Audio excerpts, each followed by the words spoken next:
avec vous. Et avec votre esprit. Évangile de Jésus-Christ selon Saint Luc.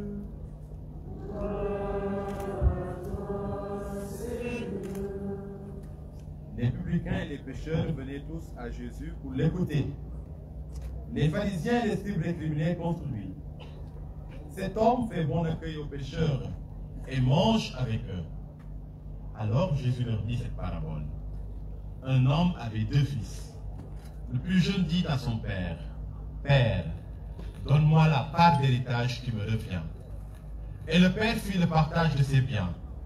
Peu de jours après, le plus jeune rassembla tout ce qu'il avait et partit pour un pays lointain où il gaspilla sa fortune en menant une vie de désordre. Quand il eut tout dépensé, une grande famille survint dans cette région et il commença à se trouver dans la misère.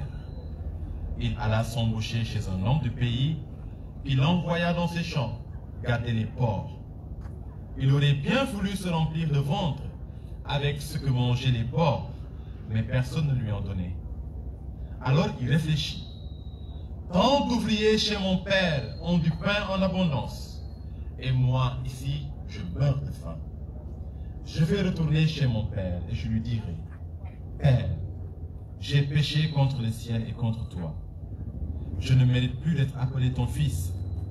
Prends-moi comme un de tes ouvriers. » Il partit donc chez son père.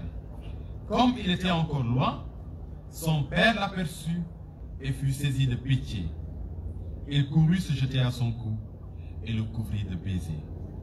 Le fils lui dit, « Père, j'ai péché contre le ciel et contre toi. Je ne mérite plus d'être appelé ton fils. » Mais le père dit à ses domestiques, « Vite, apportez le plus beau vêtement pour l'habiller. Mettez-lui une bague au doigt et des sandales aux pieds. Allez chercher le veau gras, tuez-le, mangeons et festoyons, car mon fils que voilà était mort et il est revenu à la vie. Il était perdu et il est retrouvé. » Et ils commencèrent la fête. Le fils aîné était au champ. À son retour, quand il fut près de la maison, il entendit la musique et les danses. Appelant un des domestiques, il demanda ce qui se passait.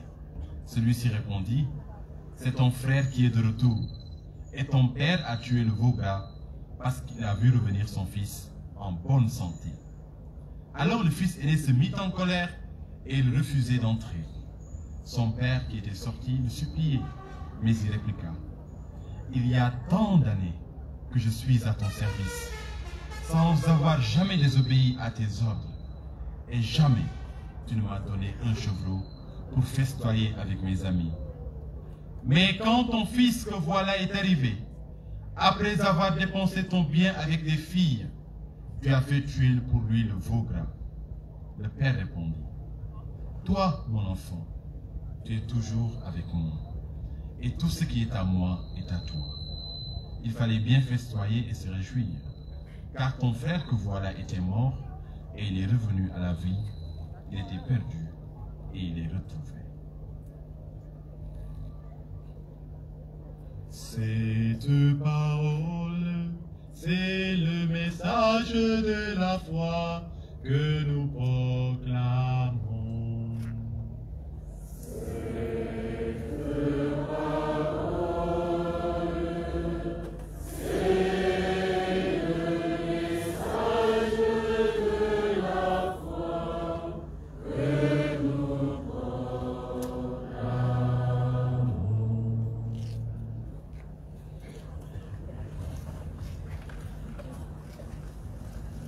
Frères et sœurs, j'aimerais commenter les textes de ce jour en 3 points. Dans la seconde lecture que nous avons entendue, extraite de la lettre de Saint Paul, la seconde de Saint Paul apôtre aux Corinthiens, il dit, car c'est bien Dieu qui, dans le Christ, réconcilie le monde avec lui.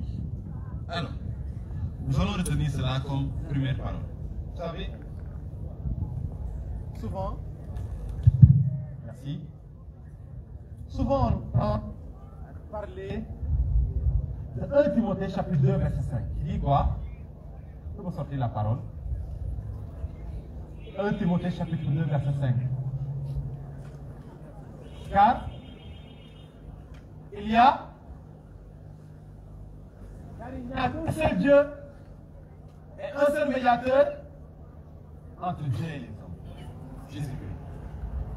Alors, ce verset parfois est brandi pour nous décourager de prier quelqu'un d'autre que Jésus.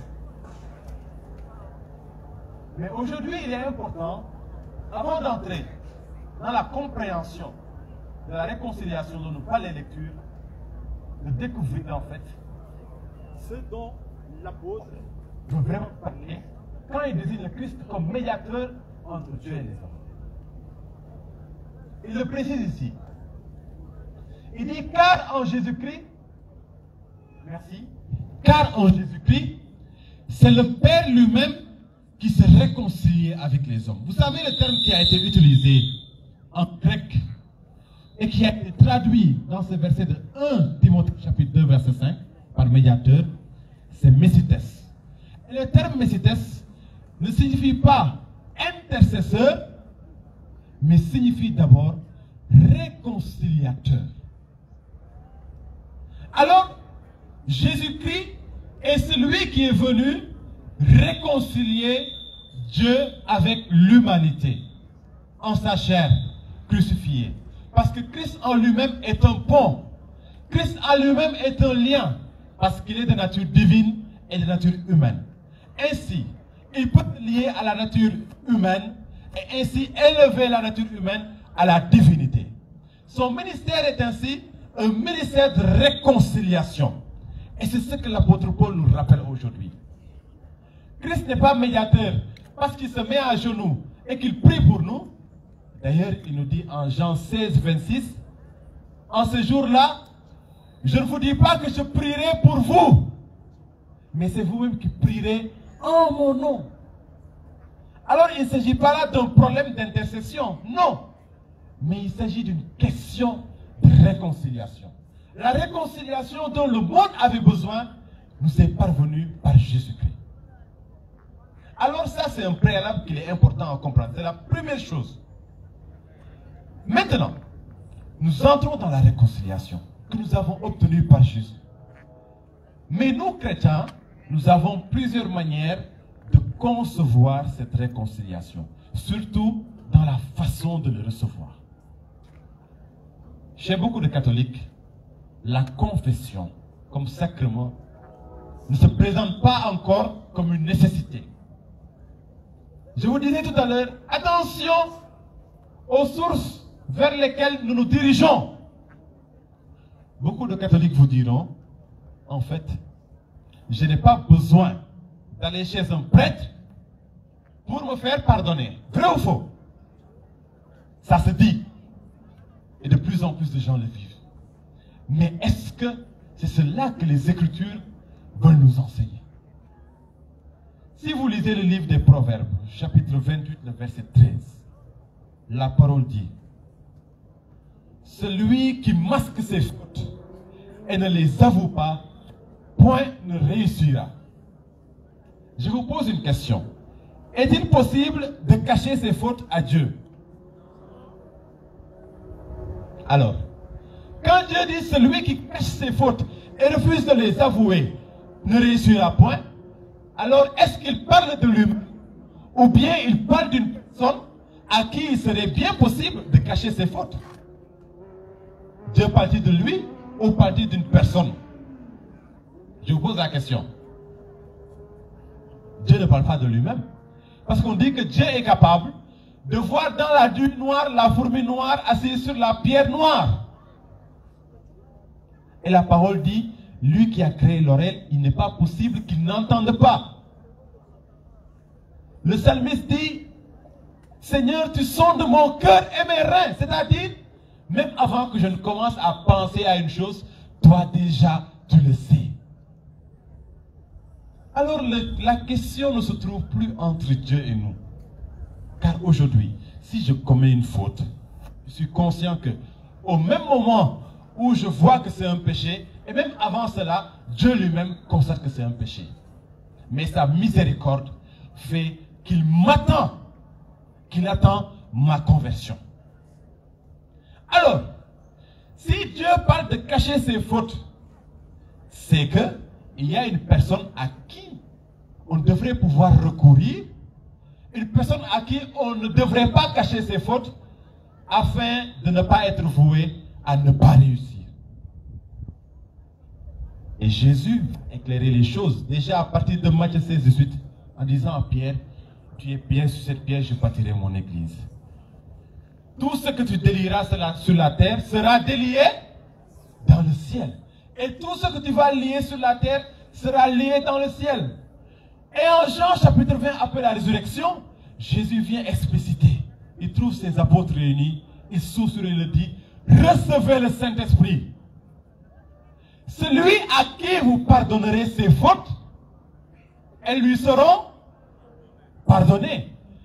Mais si vous ne dites pas à quelqu'un tes fautes ne sont pas pardonnées, alors ces fautes ne lui seront pas. Est-ce que c'est l'abbé Doux qui a dit cela? Est-ce que c'est le pape François qui a dit cela? C'est Jésus-Christ lui-même qui dit ça. Dieu est toujours ordonné. Vous savez pourquoi? Aujourd'hui, par exemple, s'il était possible de faire tous les dégâts collatéraux possibles dans le monde, et tout simplement de se mettre à genoux et d'obtenir ipso facto le pardon, alors je trouve que peut-être il n'y aurait plus de justice et partant il n'y aurait plus de pénitence. Car ce serait tellement doux, tellement facile, tellement plaisant qu'on pourrait même se complaire dans nos fautes. Qu'on pourrait se dire, ah, de toutes les façons, il y a la barne. Quelqu'un pourrait aller en forêt, tuer son frère là-bas ou sa soeur là-bas, l'enterrer et revenir se mettre à genoux. Dieu pardonne-moi. Et puis il se dit, Dieu m'a pardonné. Mais Dieu dit non. Car vos pensées ne sont pas mes pensées. N'empêche que Dieu reste miséricordieux. Quand vous vous mettez à genoux et que vous lui demandez pardon, eh bien, dans sa miséricorde infinie, le Seigneur lui-même, il s'ouvre à vous pardonner, mais il vous dit, hé, Nahante, on dit quoi en Wolof? Nahante agul que la paix. Je sais bien que tu es tombé, je sais bien que tu as fauté, je t'ai bien écouté, maintenant là, relève-toi, je te prends par la main et je t'amène chez le prêtre. C'est comme ça. Et Paul va éclairer ça en disant quoi? Nous sommes les ambassadeurs du Christ et par nous, c'est Dieu lui-même qui vous lance un appel. Au nom du Christ, nous vous le demandons, laissez-vous réconcilier avec Dieu. Il dit, tout cela vient de Dieu, il nous a réconciliés avec lui par le Christ et il nous a donné pour ministère de travailler à cette réconciliation.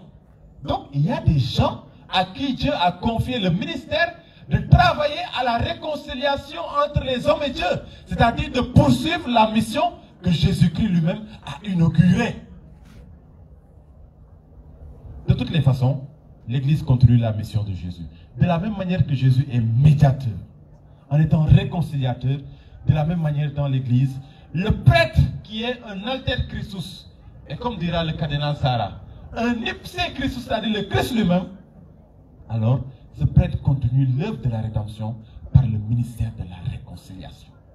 C'est pourquoi, mes frères et sœurs, ne vous laissez pas tromper par des raisonnements du monde.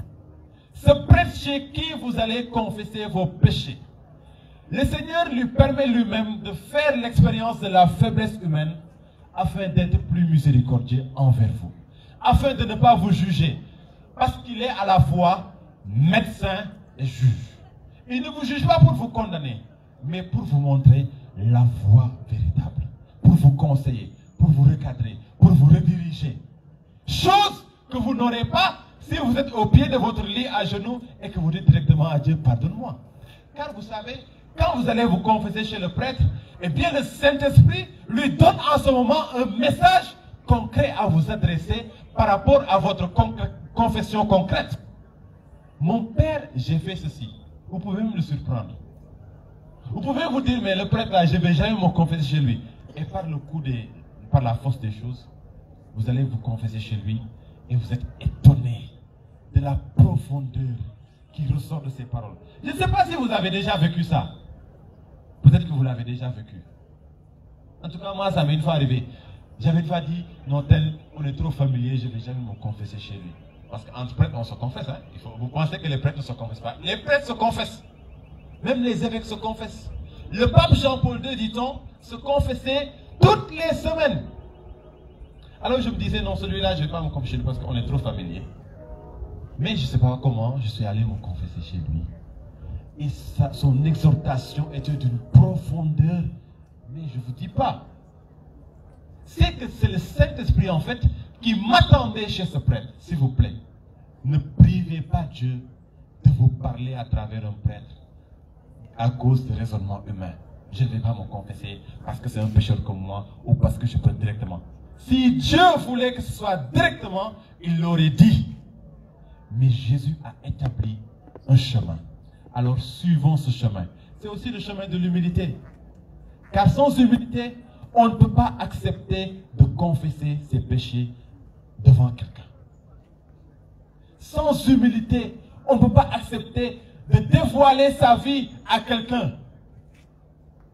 C'est pourquoi la confession, c'est la plus grande prière d'exorcisme qui existe dans l'Église. Et il faut que vous le sachiez aujourd'hui. Ce n'est pas la peine de courir de délivrance en délivrance. De veiller en veille pour avoir la paix dans votre cœur, dans votre âme, dans votre esprit, dans votre famille, si vous négligez la confession. Parce que vous savez pourquoi Satan parvient à vous fatiguer? C'est à cause du péché qui est en vous. Or, c'est comme un bagage, c'est comme, disons que Satan c'est la mouche, vous avez la mangue. Vous trimballez la mangue, la mouche vous suit. Et vous refusez de jeter cette mangue-là. Tant que vous avez la mangue, la mouche va vous suivre. Même si vous allez là où on lave les choses, là, vous lavez la mangue proprement, une fois propre, la mouche va mieux vous suivre davantage. Il faut jeter cette mangue. Et cette mangue, on la jette dans la confession. Quand vous vous confessez, vos péchés disparaissent. Satan n'a plus où s'accrocher en fait. Et c'est là que la délivrance advient convenablement. Alors, il faut commencer par le commencement. Ceux qui sont fatigués là, ceux qui sont malades, ceux qui souffrent dans leur famille, commencez par la confession. Il y a des gens qui font de longues prières. Seigneur, je veux du travail, je veux trouver femme, je veux trouver mari et tout. Ça ne vient pas. C'est parce qu'ils ne sont pas passés à confesse. C'est parce qu'ils ne se sont pas lavés. Imaginez un peu. Vous entrez dans une pièce qui est remplie de tables, remplie de chaises. Une fois que vous rentrez dans cette pièce et qu'il n'y a plus de tables et de chaises, vous avez l'impression que la pièce s'est agrandie. Et c'est de cette même manière que nos cœurs sont encombrés quand il y a le péché. Ainsi, quand la grâce de Dieu descend, en fait, on la sent difficilement. Parce que le cœur est encombré. Le cœur est rempli d'ordures. Le cœur est sale. Mais une fois que vous vous confessez, la grâce coule en vous comme un robinet. Et je vais finir par le dernier aspect que Jésus souligne dans la parabole de l'enfant prodigue. Voici que ton frère était mort et il est revenu à la vie. Pour lui-même, quand il commence à parler, il le dit. Frère, si quelqu'un est en Jésus-Christ, il est une créature nouvelle.